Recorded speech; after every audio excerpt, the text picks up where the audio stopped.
Yeah, Tim and Jessica, accusations of unfair recruiting are not new in high school sports, but after 3 basketball players here at Foothill were told they could not play, one of them for the entire year, the students here took things into their own hands.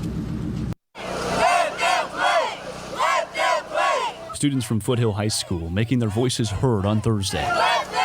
Oh, we're protesting because CIF, well, from what I know, CIF won't let my teammates play. Donnie Coleman, a varsity basketball player for the Trojans, spoke on behalf of 3 of his teammates who were not able to play in the team's season opener on Monday. It's been like months in the making of us just building for something.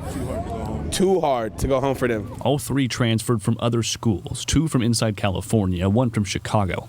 The California Interscholastic Federation says they have not received transfer paperwork for the 2 players from California, Warren Stingley and Elijah Seals, so they were unable to play on Monday.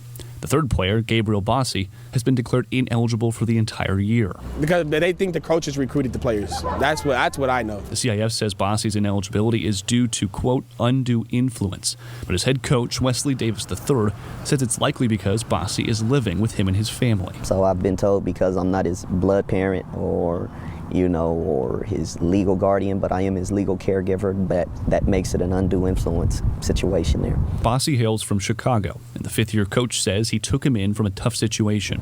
I'm a young man from the south side of Chicago, one of the highest murder rates here in the United States.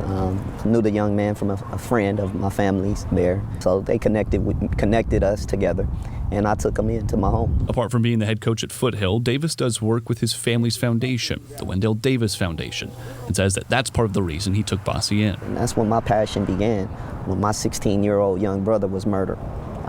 He wasn't able to compete in his senior year of high school sports, and since that moment, April 23rd, 2006, I said anytime I have an opportunity to impact young people, then I'll do it. The current high school district says it's a case-by-case basis, but as long as a student lives in the area of the school, they're generally eligible in the district's eyes. But in this case, it's now in the hands of the CIF. Let them play! And back at Foothill, those dozens of students say they'll keep making their voices heard until everyone can play. I feel like I've been knowing these dudes for like my whole life. Like that's how strong of a bond we've built. And for CIF to tell them to go home and like not let them play, it kind of hurts everybody, Now again, Coach Davis is Bossi's legal caretaker. He says he submitted the appeal paperwork. He's hoping for an appeal date sometime next week. For now in East Bakersfield, Brandon Johansson, 23 ABC News.